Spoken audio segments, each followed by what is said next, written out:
Audio Jungle.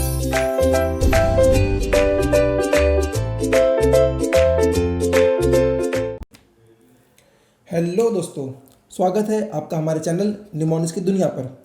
हम लेकर आए हैं टिप्स एंड ट्रिक्स का एक न्यू सीरीज़, जहां पर आपके जो स्मॉल क्वेश्चंस हैं उसे हम कवर करेंगे।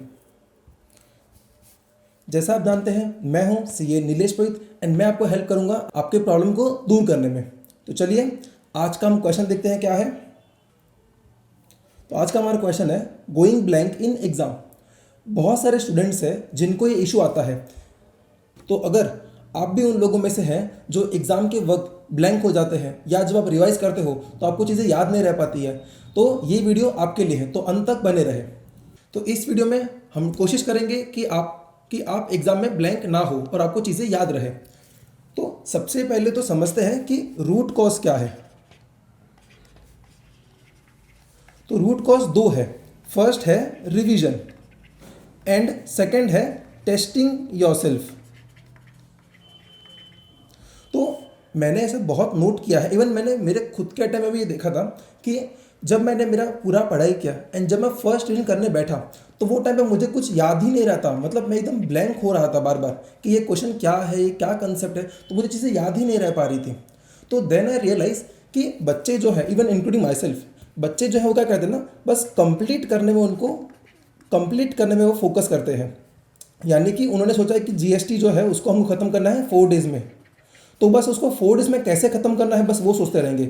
वो ये ध्यान ही नहीं देते हैं कि वो 4 डेज़ में जो याद किया है उन्होंने, वो उनको याद भी रहना चाहिए। याद तो कोई करता ही नहीं है, सबको बस है कि हमको बस ख़त्म करना है चीज़ों को। तो इस वजह से क्या हो रहा है ना कि आपका जो रिवीजन है ना, वो आप सिर्फ ख़त्म करने के पीछे बैठे हो, आपको बस कंप्लीट करना है। बहुत लोग है जो फोकस नहीं करते हैं कि उनको चीज़ें याद है कि नहीं है, वो कोई देखता ही नहीं है। तो फर्स्ट जो प्रॉब्लम है वो है रिवीजन। तो अगर आप रिवीजन करते हो तो आपको चीज़ें याद रह भी जाएगी एक बार के लिए। और कोई कोई है जो रिवीजन करते हैं बट स्टिल उनको ये प्रॉब्लम आती है, तो वो लोग खुद को टेस्ट नहीं करते हैं। टेस्ट नहीं करते हैं का मतलब ये हो गया कि बार बार सिर्फ रिवाइज करना भी सोल्यूशन नहीं है। आपको हमेशा ये देखना भी पड़ेगा कि वो जो क्वेश्चन है वो आप मन में सॉल्व कर सकते हैं कि नहीं कर सकते हैं। मतलब कि आप समझो आपने डे 1 पे कुछ पढ़ा, कुछ रीड किया आपने, एंड डे 2 पे आप जब बुक ओपन करोगे उसको रिवाइज करने के लिए, तो डायरेक्ट उसके आंसर्स मत देखो, उसके पहले क्वेश्चन रीड करो एंड फिर देखो कि उसका आप आंसर मन में सॉल्व कर सकते हो कि नहीं कर सकते हो, एंड देन फिर जाके उसका आंसर्स देखो। डायरेक्टली क्वेश्चन एंड आंसर मत देखो, ठीक है। तो ये बहुत बच्चे हैं जो खुद को टेस्ट नहीं करते हैं या फिर रिवाइज नहीं करते हैं। तो ये तो हो गया रूट कॉज। अब इसे सॉल्व कैसे करें? तो बहुत सिंपल है। तो आपको क्या करना है, फर्स्ट ऑफ ऑल तो है आपको रेगुलरली रिवाइज करना है, ठीक है। सेकंड है खुद को टेस्ट करना है। अब टेस्ट कैसे करें? तो आपके पास बहुत सारे वेज हैं, जैसे कि आप मॉक टेस्ट के लिए अप्लाई कर सकते हो। इवन अब तो ऐसा भी नहीं है कि सिर्फ आईसीएआई ही मॉक टेस्ट ले रहा है, आपके पास बहुत सारी सीरीज़ भी है जो आप सर्च कर सकते, जहाँ पर आप आंसर्स लिखोगे एंड आपको इवेलुएट करने के लिए वहाँ पर लोग भी रहेंगे, तो आप मॉक टेस्ट अप्लाई कर सकते हो। प्लस आपके जो आरटीपीज आती है तो उसे आप बिना देखे सॉल्व करें, मतलब उसका आंसर्स ना देखकर आप एक बार डायरेक्ट ऐसे मन में सॉल्व करें, फिर एक रफ पेपर के ऊपर उसका आंसर लिखने का ट्राई करें।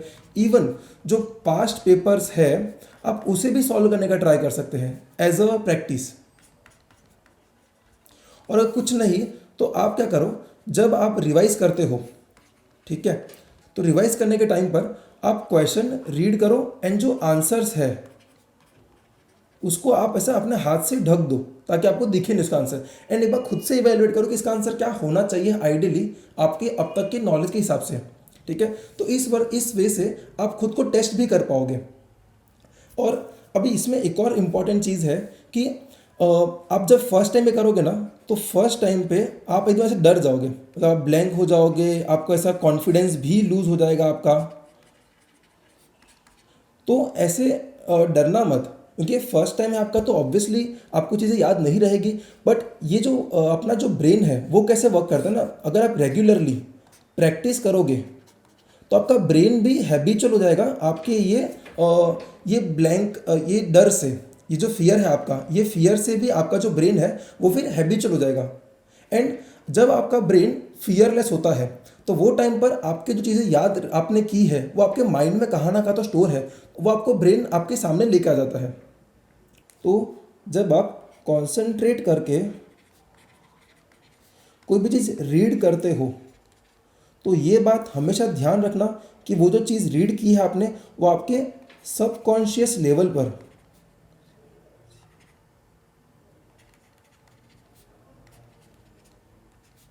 पर वो कहाँ ना कहाँ तो स्टोर रहती ही है।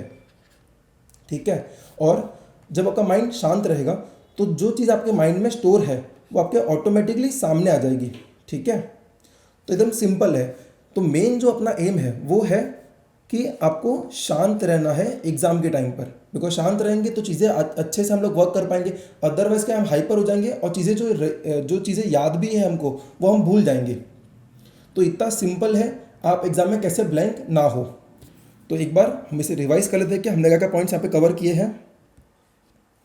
तो first that don't study with a motive to complete but to retain the knowledge, ये बहुत इंपॉर्टेंट है। सेकंड था कि टेस्ट योरसेल्फ, कैसे करेंगे, आरटीपी दो, मॉक टेस्ट पेपर दो, 5 पेपर खुद से सॉल्व करो, और जब आप कोई भी क्वेश्चन अटेम्प्ट करो तो उस पर आंसर पर आप हाथ रख लो। ठीक है।